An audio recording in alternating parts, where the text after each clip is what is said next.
தேவனுடைய சித்தை இருந்ததுனாலதான் நான் YouTube channel open பண்ணேனா. நான் எதுக்கு இந்த யூடியூப் சேனல் ஓபன் பண்ணேன் அப்படிங்கறதான் இந்த வீடியோல பார்க்க போறோம்.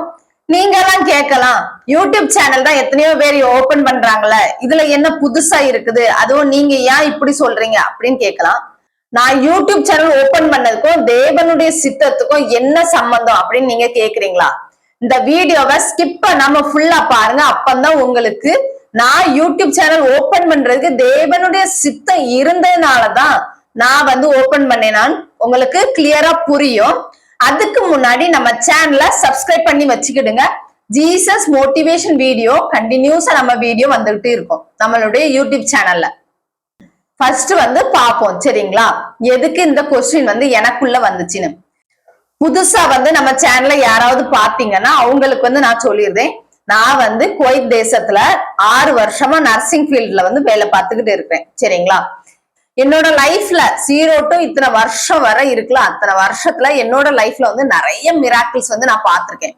அதனால நான் என்ன யோசித்தேன்னா, என்னோட லைஃப்ல நடந்த மிராக்கிள்ஸ் அற்புதத்தை ஒரு புக்கா எழுதணும். என்னுடைய சொந்த செலவுல ஒரு புக்கு போட்டு எழுதி யாராவது ஒருத்தவங்களுக்காவது யூஸ்ஃபுல்லா இருக்கணும் அப்படின்னு நான் என்ன செஞ்சேன்னா யோசித்தேன்.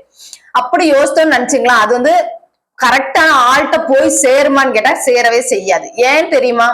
அதே இது பெரிய பெரிய இடத்துல இருப்பாங்க தெரியுமா, அவங்க ஒரு புக்கோ ஒரு இன்ஃபர்மேஷனோ கொடுத்தாங்கன்னு நினைச்சீங்களா உடனே ரீச் ஆயிரும்.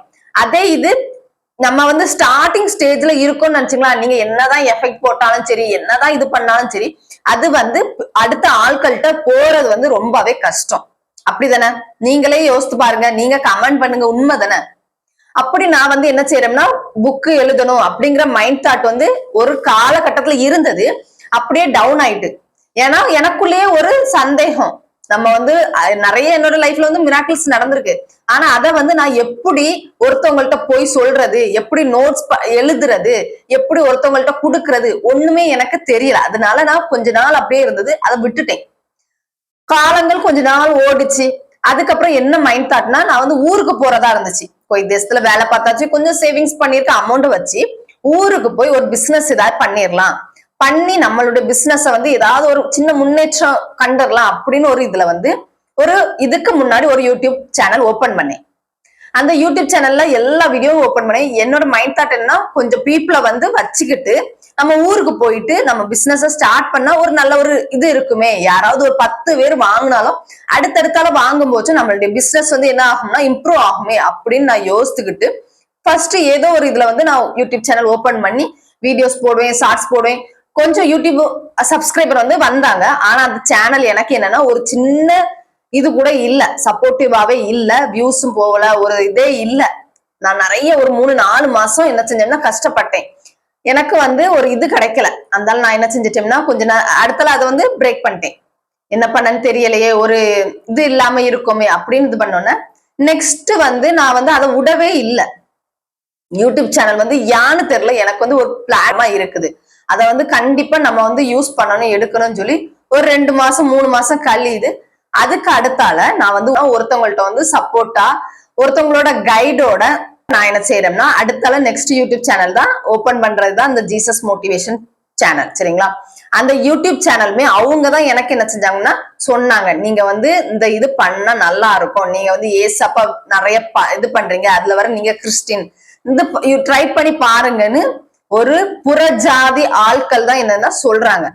அப்போ சரி அப்படின்னு சொல்லி நம்மளுக்கு ஜீசஸ பத்தி தெரியும், ஜீசஸோட நம்மளுடைய லைஃப்ல நிறைய மிராக்கிள்ஸ் நடந்திருக்கு, எடுத்திருக்கு அப்படின்னு சொல்லிதான் நான் என்ன செஞ்சேன்னா இந்த யூடியூப் சேனல் ஓபன் பண்ணி அப்படியே வீடியோ போட்டுட்டு இருந்தேன். நீங்க எல்லாம் கேட்கலாம், நீங்க இந்த ஸ்டோரி சொல்றதுக்கும் தேவனுடைய சித்தத்துக்கும் சம்பந்தமே இல்லை அப்படின்னு கேக்குறீங்களா? கொஞ்சம் வெயிட் பண்ணுங்க, நான் சொல்றேன். என்னோட கமெண்ட்ல ஒருத்தவங்க இது பண்ணாங்க, எனக்கு பைபிள் வாங்கி தாங்க அப்படின்னு இது பண்ணாங்க சரிங்களா, கமெண்ட் பண்ணாங்க.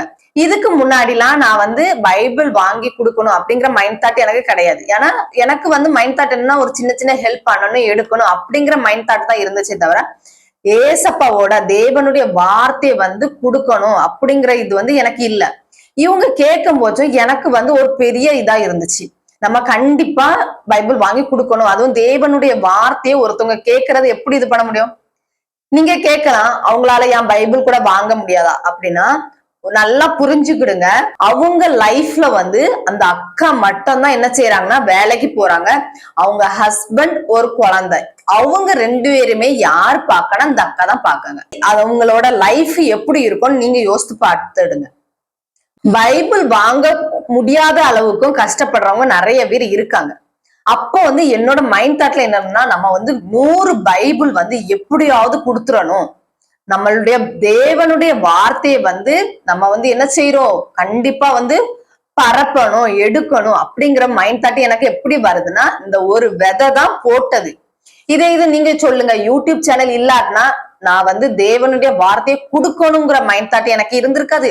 100 பைபிள் என்னோட லட்சியத்தை இப்போ வச்சிருக்கேன் தெரியுமா, 100 பைபிள் கொடுக்கணும் அப்படிங்கிற இது வந்திருக்குமா, வந்திருக்கவே செய்யாது. அப்போ நான் என்ன யோசிக்கிறேன்னா, ஃபர்ஸ்ட் வந்து புறஜாதி அவரை வச்சுதான் ஒரு சப்போர்ட்டிங் ஒரு பீப்புள், அவங்கள வச்சுதான் ஏசப்பா என்ன செய்யறாங்கன்னா எனக்கு இந்த channel Jesus motivation channel open பண்றதுக்கு சொல்றாங்க. ஒண்ணு. ரெண்டாவது என்னன்னா, இந்த ஒரு அக்கா கமெண்ட்ல பண்ணாங்களா, பைபிள் எனக்கு வாங்கி தாங்க சிஸ்டர். நான் இப்ப அவங்களுக்கு பைபிளும் வாங்கியும் கொடுத்துட்டேன். எனக்கு அதுல ஒரு திருப்தி, கண்டிப்பா 100 பேருக்காவது கொடுக்கணும் அப்படிங்கிற ஒரு எப்படி சொல்லலாம் ஆர்வம் இருக்குது எனக்கு. புறஜாதிகளை வச்சு ஏசப்பா வந்து என்ன வந்து தேவனுடைய சித்தத்துக்குள்ள வழி நடத்துறத நான் வந்து உணர்றேன். நீங்க உணர்ந்தா நீங்களும் கமெண்ட் பண்ணுங்க. தேவனுடைய சித்தம் வேற எப்படி இருக்கும் அப்படின்னு பாப்போமா. தேவனுடைய சித்தம் ஃபர்ஸ்ட் எப்படி இருக்கும்னா, முகமுகமாய் பேசுற அளவுக்கு. மோசே வந்து பேசுனாங்க தெரியுமா, ஏசப்பாவை முகமுகமாய் பேசுறது. ரெண்டாவது வந்து ஏசப்பாவை பார்க்க முடியாது, ஆனா ஏசப்பாவோட சத்தத்தை கேட்க முடியும். எப்படின்னா, சாமுவேலே சாமுவேலேன்னு ஏசப்பா வந்து பைபிள்ல வந்து கூப்பிட்டிருப்பாரு, எடுத்திருப்பாரு தெரியுமா, அதே மாதிரி. மூணாவது எப்படின்னா, தீர்க்கதரிசிகள் மூலமாக. இப்போ கள்ள தீர்க்கதரிசிகளும் இருக்காங்க, நல்ல தீர்க்கதரிசிகளும் நிறைய பேர் இருக்காங்க. தீர்க்கதரிசிகள் மூலமாக கடவுள் என்ன செய்வார்னா போதிப்பாரு. நாலாவது என்னன்னா, பைபிளோட வசனங்கள். மத்த ஆட்கள் வந்து சும்மா பைபிள் வந்து வாசித்துட்டு போயிருவாங்க, ஆனா ஒரு சில வசனங்கள் மட்டும் நம்ம கூட பேசும், நம்ம உள்ளத்துல பேசும், நம்மளுடைய கஷ்டத்துல வந்து அந்த வசனம் வந்து பேசும். அப்போ நம்ம உணர்ந்துக்கிடலாம், தேவனுடைய சித்தம் தான் நம்மளுக்கு இருக்குது, தேவனுடைய சித்தம் தான் நம்ம கூட பேசுது, ஏசப்பாதான் அந்த வார்த்தை பைபிள் வசனம் மூலமா நம்மள வந்து இது பண்றாங்கன்னு நம்ம புரிஞ்சுக்கலாம். அப்புறம் எப்படி தேவனுடைய சித்தத்தை அறிஞ்சுக்கிடலாம்னா, சொப்பனம் தரிசனம் இது மூலமா தேவனுடைய சித்தத்தை வந்து அவர் வந்து நம்மளுக்கு காட்டுவார். அதுக்கப்புறம் எப்படின்னா, நான் இப்ப சொன்னேன் பாத்தீங்களா, புறஜாதிகள் யார் எவருன்னே தெரியாது, புறஜாதிகள் மூலமாவும் ஏசப்பா வந்து ஒண்ணு நினைச்சிட்டாங்கன்னு நினைச்சுக்கலாம். உங்களை கொண்டு இல்ல என்ன கொண்டு ஏதாவது ஒண்ணு அவரோட சித்தம் நடக்கணும் அப்படின்னு நினைச்சுக்கிட்டாருன்னா, நம்மளே வேண்டாம், நம்மளுக்கு ஒண்ணும் தெரியாட்டினாலும் அவர் வந்து நம்மளுக்கு வந்து வழி காட்டுவாரு. அத வந்து புறஜாதிகள் மூலமாவது வந்து அவர் என்ன செய்வார்னா அவரோட சித்தத்தை நடத்துவார். நம்மளுக்கே தெரியாது, நம்ம வந்து பிறகு யோசிப்போம், தேவனுடைய சித்தம் தான் நம்மளை வந்து இந்த தூரத்துக்கு வழி நடத்தி கொண்டு போயிருக்கு அப்படின்னு வந்து நம்ம என்ன செய்யணும்னா யோசிக்கிற அளவுக்கு தேவன் வந்து வழி நடத்துவார். பரிசுத்த ஆவியோடு இணைந்து இருக்கும் போது அவர் நம்மள நடத்துவதை உணர முடியும். நான் வந்து அடுத்த வீடியோல வந்து கண்டிப்பா என்னோட பிரேயர் நோட்ஸ காமிக்கிறேன். அதே மாதிரி உபவாச ஜெபம் எப்படி இருந்து ஜெபிச்சா நம்மளுக்கு பலன் கிடைக்கும், நம்ம ஜெபிக்கிறதுக்குள்ள பதில் வந்து எப்படி கிடைக்கணும் அடுத்த வீடியோல போடுறேன்.